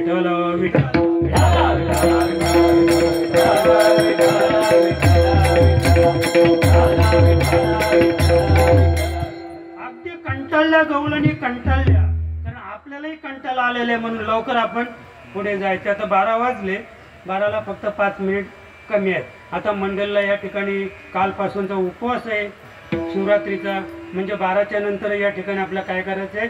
महाप्रसाद सेवन करायचं आहे. आणि म्हणून भूक आपल्याला लागलेल्याच आहेत, तरी आपण अजून 20 मिनिटं घेऊया, तेव्हा आपण कुठेतरी लाईनला लागू. असं तेव्हा एकंदरीत विचार पाहिला आपण तर नंदाची या पोरे आज ही चोरी केली खरे. म्हणजे खरोखर नंदाच्याच मुलाने ही चोरी केलेली आहे हे साबूत झालं. जिकडे तिकडे बोंबाबोंब झाली की चोऱ्या कोण करतो? भगवान श्रीकृष्ण चोऱ्या करतो. म्हणून आपण लवकर गाराणे घेऊन जाऊया. आपण काय करूया? लवकर यशोदा मातेकडे गाराणे, नाही का, अगदी गाराणे सांगाया, गाराणे सांगाया, गाराणे सांगाया.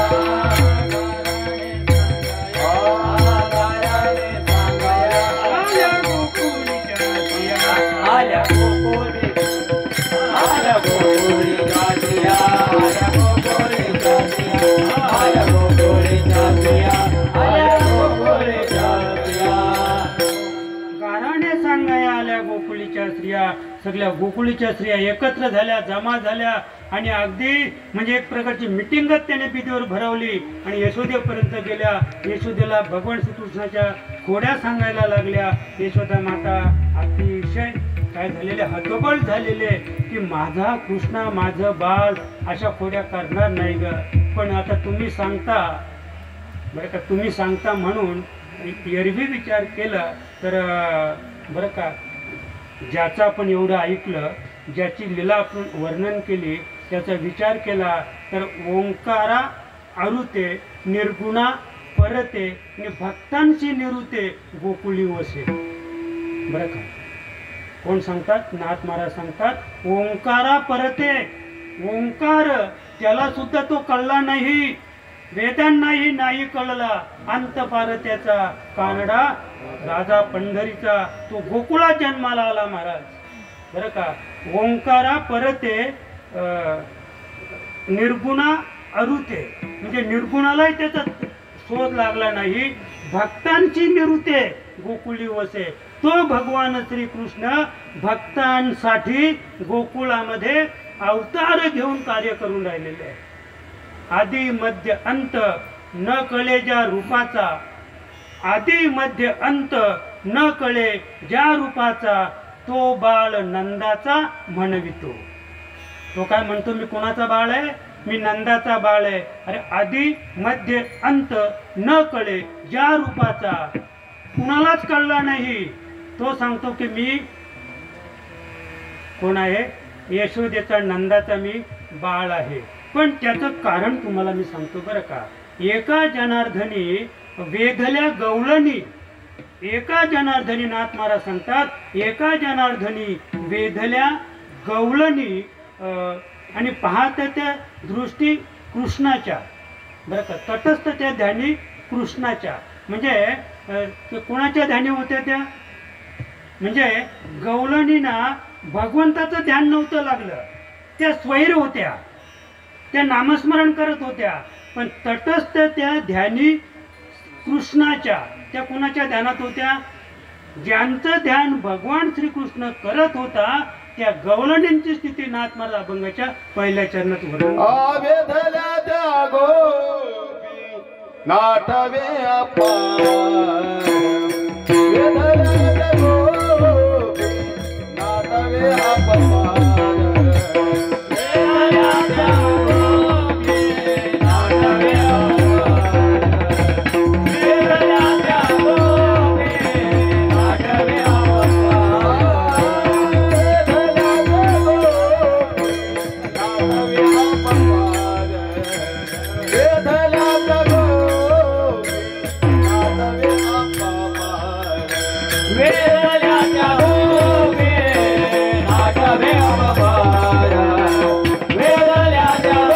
गोपी नाटवे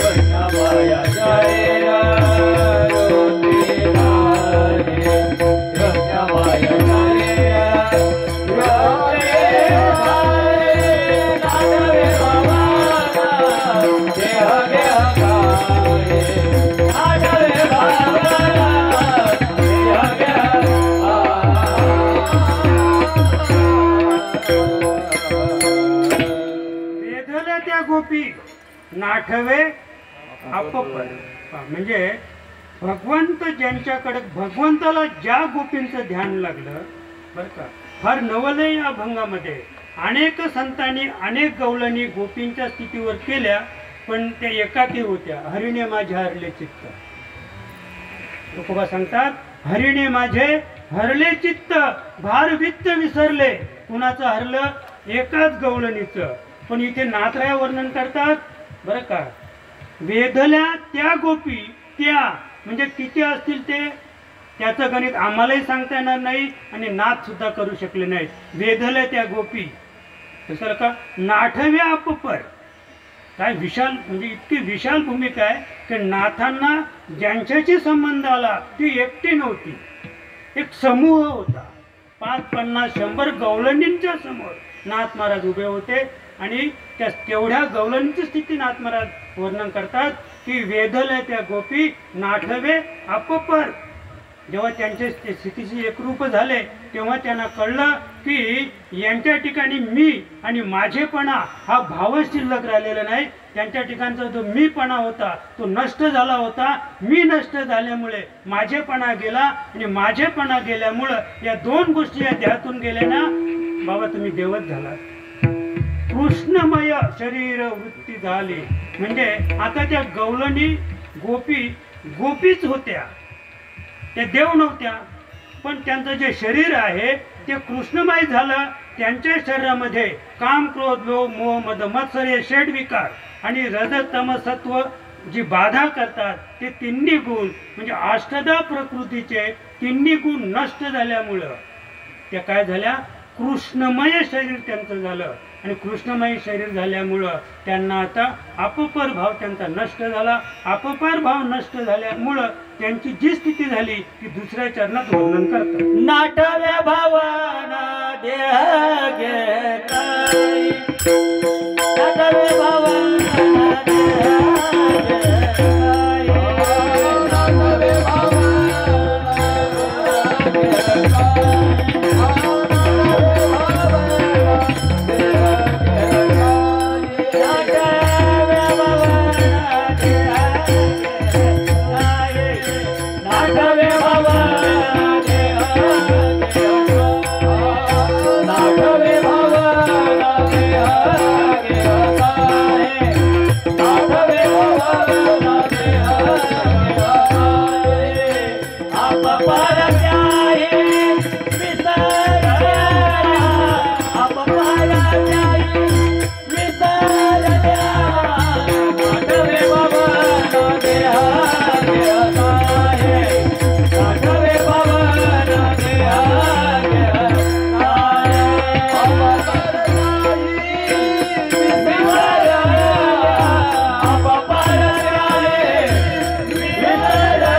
काही अपपर त्याही विसरल्या आता कैशी जाऊ घरा. बरानो हे लौकिकाचा वीट आला त्यांना आता कैशी जाऊ घरा. घरी जावयाची उरी ठेविली नाही कृष्णे. म्हणजे घरची जी आस होती, घरची जी माया होती, घरचं जे नातं होतं ते सुद्धा भगवंताने शिल्लक ठेवलेलं नाहीये. देह गेह अपपर भाव नष्ट झाला आणि अपपर भाव नष्ट होण्याचं कारण नाथराय 3ऱ्या चरणात सांगतात. 12 वाजून 5 मिनिट. एका जनार्दनी व्यापिला हृदय, एका जनार्दनी व्यापिला हृदय, एका जनार्दनी व्यापिला हृदय, एका जनार्दनी व्यापिला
एका जनार्दनी व्यापला हृदयी.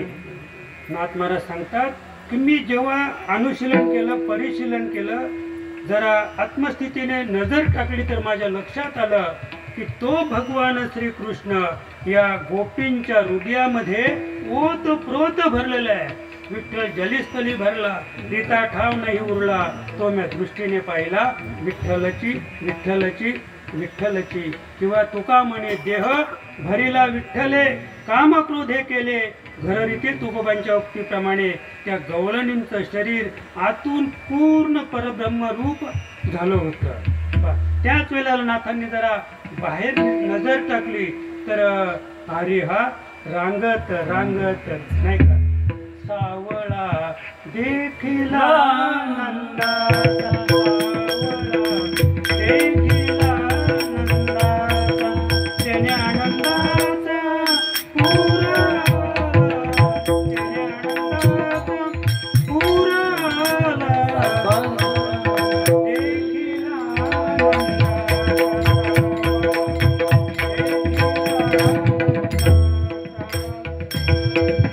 बाहेर मिरवी दृष्टी भरित.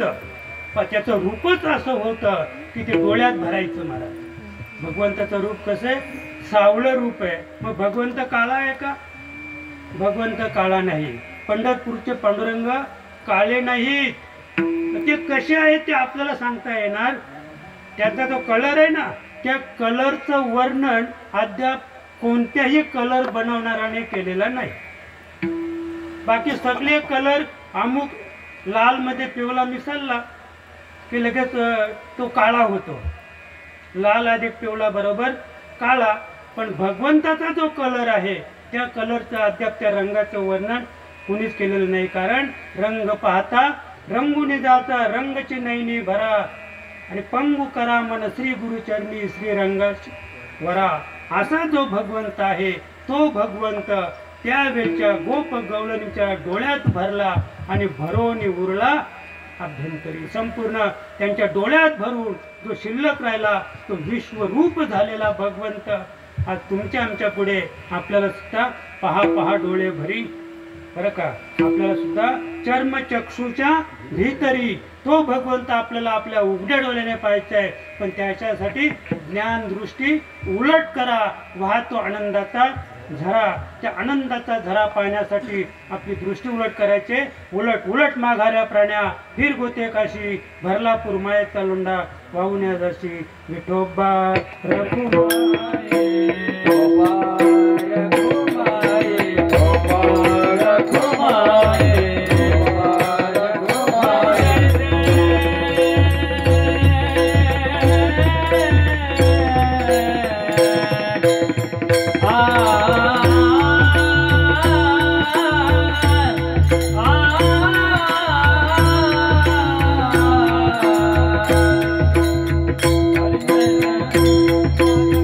Bye.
हा आता लगेच या ठिकाणी आणि भगवंत रांगायला लागलेला आहे आणि खोड्या त्या ठिकाणी गवळणी सांगायला गाऱ्हाणे सांगायला आलेल्या आहेत आणि यशोदा आता कंटाळलेली आहे. तिने आपल्या नंदबाबांना सांगितलं तुम्ही बाजाराला मथुरेला जा आणि तिकडनं आता काय करायचं उद्यापासून आपल्या बाळाला शाळेत घालायचं बरं का. आणि म्हणून नंदबाबा मथुरेला गेलेले आहेत. त्यांनी एक काठी खरेदी केली, काठी आणि काली घोंगडी आणि चामड्याची चप्पल. शाळेत पाठवायचं आहे, पाटी नाही पेन्सिल नाही बरं का. त्यावेळची शाळा म्हणजे गायी वळायच्या. आणि मग भगवंताला अतिशय आनंद झाला कारण आता भगवंत आतल्या जगामध्ये होते. कुठे गोकुळामध्ये आतल्या जगात होते. आता भगवंत बाहेरच्या जगात निघाले वृंदावनामध्ये जायला बरं का. आता कुठल्या जगात चालले ते बाहेरच्या जगात. म्हणजे आता भगवंताला स्वैर भटकायला स्वैर फिरायला मिळणार होता. भगवंताला अतिशय आनंद झाला. आईने सांगितलं बाळा उद्यापासून गायी चारायला जायचं. हे साहित्य त्याला काठी दिली, घोंगडी दिली, काळी घोंगडी आणि चामड्याची चप्पल दिली. देवाला एवढा आनंद झाला बरं का. आणि मग अगदी सकाळ रात्रभर झोपला नाही देव रात्रभर. आता पाहिलं ना काल काय होती शिवरात्र होती. परवा संध्याकाळी ज्यांची लहान बाळं आहेत ना तर त्यांना सांगितलं उद्या आपल्याला शिवरात्रीला जायचंय. ते उठून बसायचं, रात्रभर झोपलं नाही. त्या बाळाला वाटलं उजाटले कधी आणि मी शिवरात्रीला जातो कधी. कारण तिथे काय मिळतो, खजूर मिळतो, फुगा मिळतो, काही छोटी छोटी भांडी मिळतात, अद्याप काही वेगवेगळं मिळतंय. ते बाळ रात्रभर झोपलं नाही. यशोदेने सांगितलं बाळा उद्यापासून गायी चरायला जायचं जंगलात. देवाला झालं तर कधी उजाडतंय. रात्रभर झोपला नाही, उठून बसत. यशोदे म्हणायची अरे झोप ना. म्हणे मला वाटलं उजाडलं. कोंबडा कधी अडवतो असं झालं मला. आणि इतका आनंद झाला. उद्या जाईन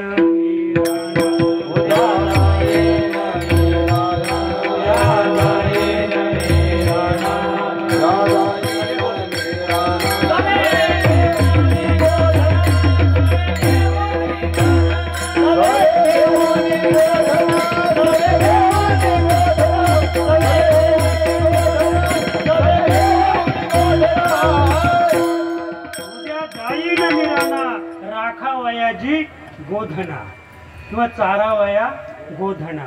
मी गोधन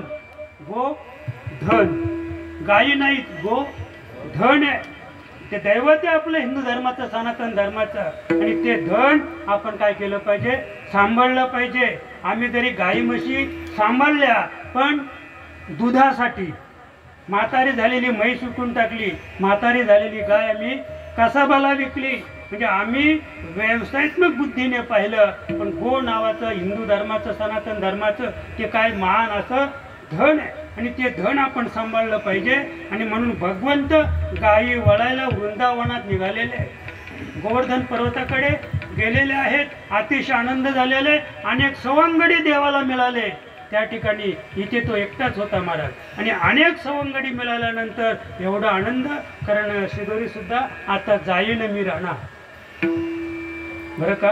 घेऊन शिदोरी बरं का, शिदोरी घेऊन भगवंत जंगलात चाललेले. काय आनंद असेल. आणि ती शिदोरी पाटणावर टाकायची महाराज, कपड्यात रुमालात बांधायची आणि पाटणावर घ्यायची. चाललं काय आनंद असेल नाही का असं. आणि ती शिदोरी घेऊन जेव्हा भगवंत जंगलामध्ये रानात जायला लागले यमुनेच्या काठी, दुपारी 12 वाजता सगळ्या गायी जमा केल्या. आणि जमा केल्यानंतर मग तेव्हापासून ते सगळे सवंगडी असायचे. पेंद्या वाकड्या वरद सुदाम्या वेगवेगळ्या समाजाची लोक होती महाराज. ती सगळी भगवंताने एकत्र केली. आपण सगळे गुराखी आहोत. आपली एकच जात आहे गुराखी, एकच जात आहे आपली गुराखी. सगळे एकत्र केले. दररोज काला व्हायचा पण तो काला व्हायचा आज विशेष काला होता महाराज. आता इथे तो नाही पण जिथे 7 दिवस सप्ताह चालतो तिथे दररोज 2 वेळा महाप्रसाद असतोच. प्रसाद असतो, प्रसाद महाभोजन. पण काल्याच्या दिवशी महाप्रसाद असतो, काल्याच्या दिवशी महाप्रसाद असतो. आणि म्हणून भगवंत दररोज काळा करायचा. पण आजचा जो काला आहे दही काळा गोमटा बरं का. चला वलू गाई जेऊ बैसू एके ठाई, बहु केली वणवण पाय पिटी झाला शीन, पोटी भार खांदी भार पोटी सुख, काय खेळायचे सुखल विठ्ठल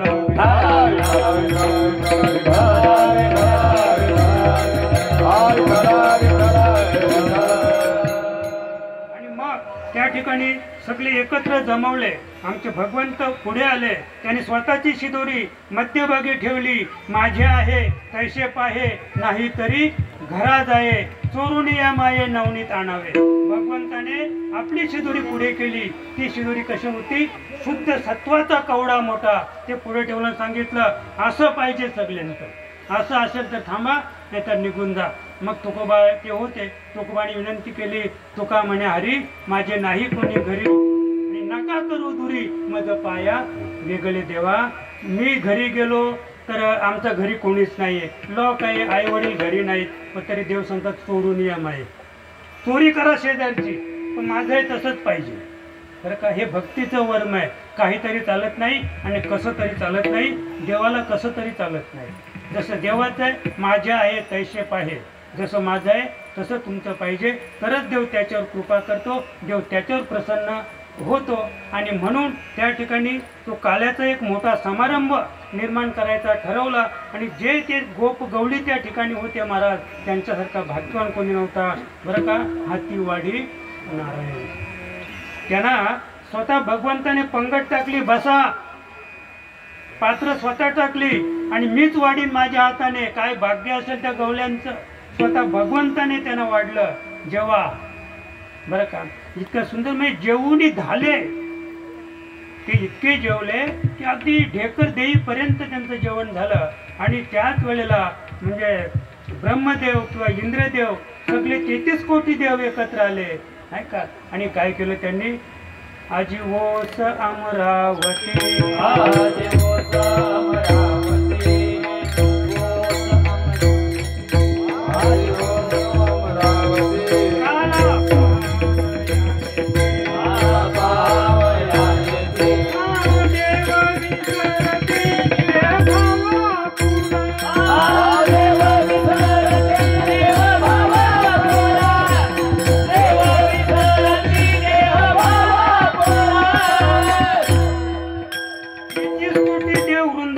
आलेले आहेत. यमुनेच्या काठी आलेले आहेत.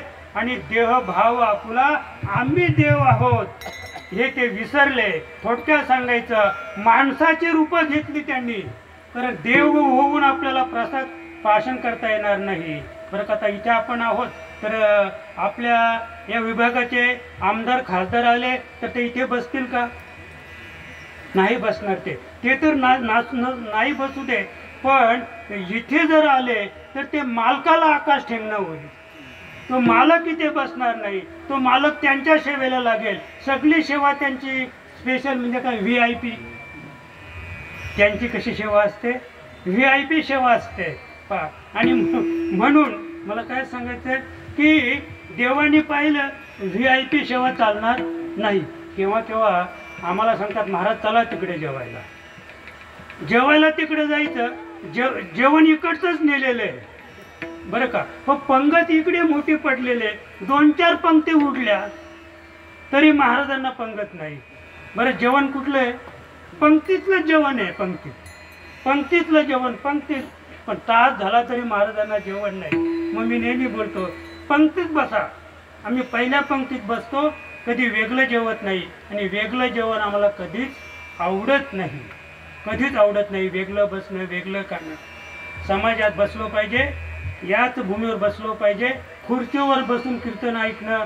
पण एखाद्याला खाली बसता येत नसेल आम्ही तर असं म्हणतो तुम्ही सगळे खुर्च्यांवर बसा पण देवाचं नाम संकीर्तन ऐका. काही ठिकाणी असा प्रसंग येतो. आम्ही एक वेळ गेलो होतो पिंपलासला. एकच आमचाच माणूस खाली एक बसला होता. 200 माणसं बऱ्याच अंतरावर खुर्चीवर बसले होते. मी म्हटलं तुम्ही धन्य आहात. तुम्ही भाग्यवान आहात. खुर्चीवर बसून का होईना. अर्धा किलोमीटर दूर का होईना पण खुर्चीवर बसून तुम्ही कीर्तन ऐकलं. तुमच्यावर का भाग्यवान कोणी जगात जे घरी झोपले त्यांच्यापेक्षा.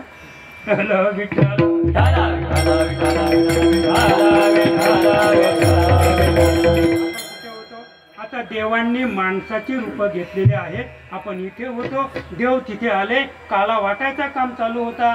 या ठिकाणी आता जे स्त्रियांची हळद कुंकूचं करायचं काम चालू आहे, असंच काम तिथे चाललं होतं बरं का. ते सगळं एकत्र केलं होती, शिदोऱ्या सगळे एकत्र होत्या, दही भात एकत्र केला होता आणि ते वाटायचं काम चालू होतं. एवढ्यात देव त्या पुरुषांच्या रूपाने तिथे आले, पण प्रसाद कसा घ्यायचा आहे त्यांना माहीत नव्हतं. ते आपण प्रसाद कसा घेतो म्हणजे डाव्या हातावर उजवात ठेवायचा आणि प्रसाद घ्यायचा. प्रसाद एका हाताने घेता येत नाही. एका हाताने तुम्ही प्रसाद घेतला तर तो प्रसाद खाल्ल्यानंतर तुम्हाला पाप लागेल, पुण्य होणार नाही. म्हणून प्रसाद घेताना डाव्या हातावर उजवात ठेवायचा आणि मग प्रसाद घ्यायचा आणि श्रवण करायचा.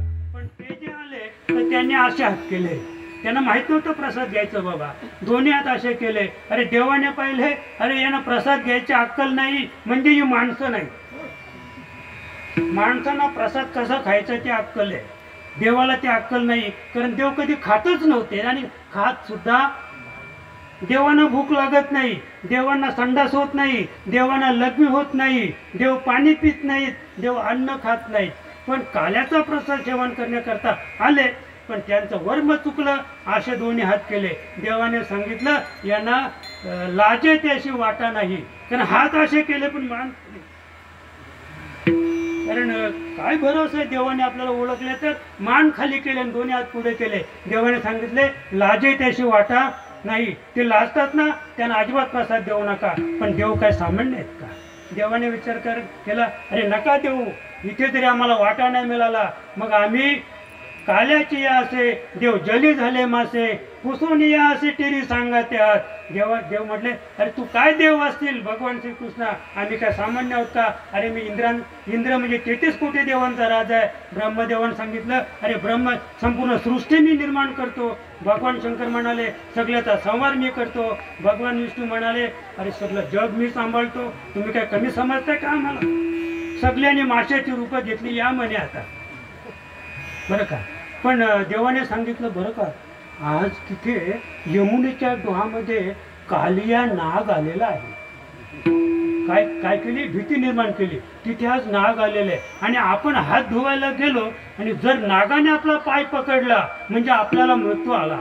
म्हणून आज आपण यमुनेच्या डोहाकडे जायचं नाही. कदाचित सांगितलं असतं की देव जली झाले मासे तर सगळेच गेले असते पाहायला. देव कसे मासे झालेत पाहायला गेले असते बरं का. तुम्ही किती देवला गेले तर का देऊला त्या पुलावर किती गर्दी असते पहा. लोक देवाच्या दर्शनाला जात नाहीत, पण ते लाह्यांची पुडी घेऊन त्या पुलावर जातात आणि तिथून ती पुडी खाली फेकतात, ते लाह्या फेकतात आणि तिथे मासे पाहत राहतात. कौतुक. म्हणजे आजचा मानव सुद्धा तिथे गेला असता आणि देव कसे मासे झाले ते पाहत राहिला असता.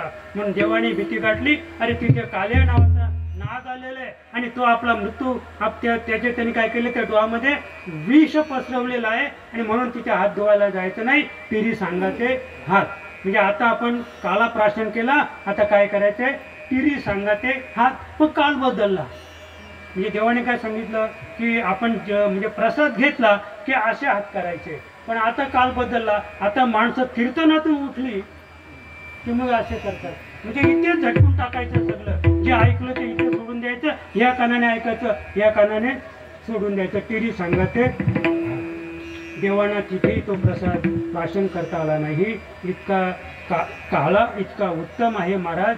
पण आणि तो काला या ठिकाणी आपल्याला आज अशोक बाबांच्या या मार्गदर्शनाखाली अशोक बाबांनी हा प्रकल्प नांदवलेला आहे या ठिकाणी. आणि त्याच्यामुळं त्या प्रसादाचं सेवन आपल्याला या ठिकाणी प्राप्त होणार आहे. आणि म्हणून जे देवादिकांना सुद्धा प्राप्त नाही आज ओस अमरावती काळा पाहावया. जे विसरती देवभाव आपुला किंवा स्वर्गीचे अमर इच्छिताती देवा मृत्यू लोकी व्हावा जन्मा. ज्याच्यासाठी स्वर्गीचे देव इथे जन्म घेऊ पाहतात ते काल्याचं सुख, तो काल्याचा प्रसाद प्राशन करण्यासाठी, आणि तो आम्हाला सहज प्राप्त झालेला आहे. आणि म्हणून एकदा माऊलीचं भजन करूया. ज्ञानेश्वर माऊली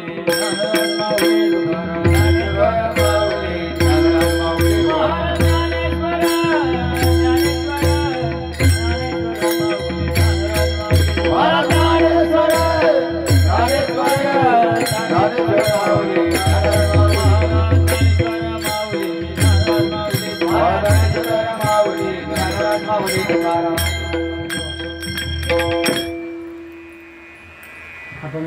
शिंकेला गेले शिंकेला गेले तुझी हो तो दिघाचे मी बरी हो तो दिघाचे मी बरी हो तो दिघाचे मी बरी हो तो दिघाचे मी बरी हो तो दिघाचे मी बरी तो मी वारे दोही कडे मुखा पसारो निगडे मुखा पसारो निगडे मुखा पसारो निगडे मुखा पसारो निगडे मुखा पसारो निगडे मुखा पसारो निगडे आवाजी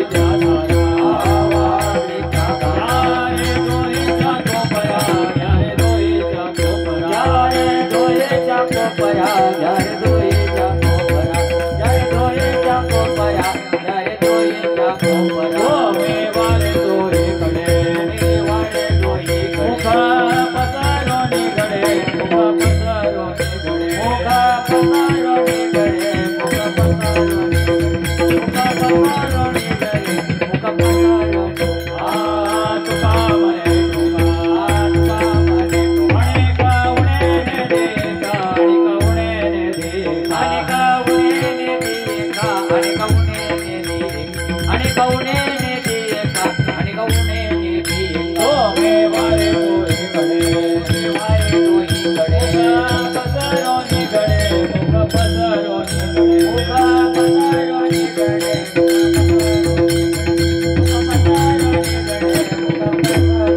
कंठे धरला कृष्ण मणे अवघा जने प्रकाश काळा वाटो एकाने का वैष्णविका संभ्रम वाटोलिया ब्रह्मादिका उत्तम लोकाचा काळा वाटो एकाने का वैष्णविका संभ्रम तुका म्हणे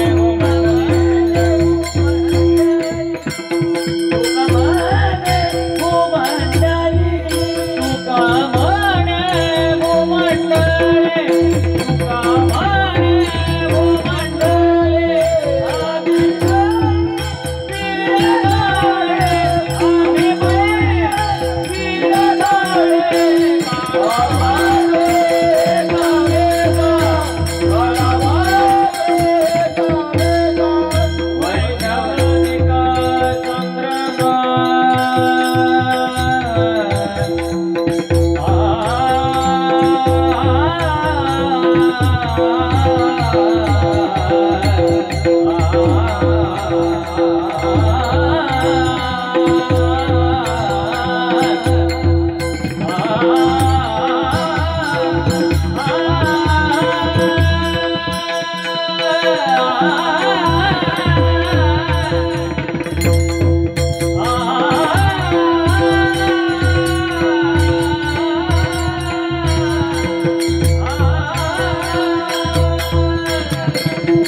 वैष्णविका वैष्णविका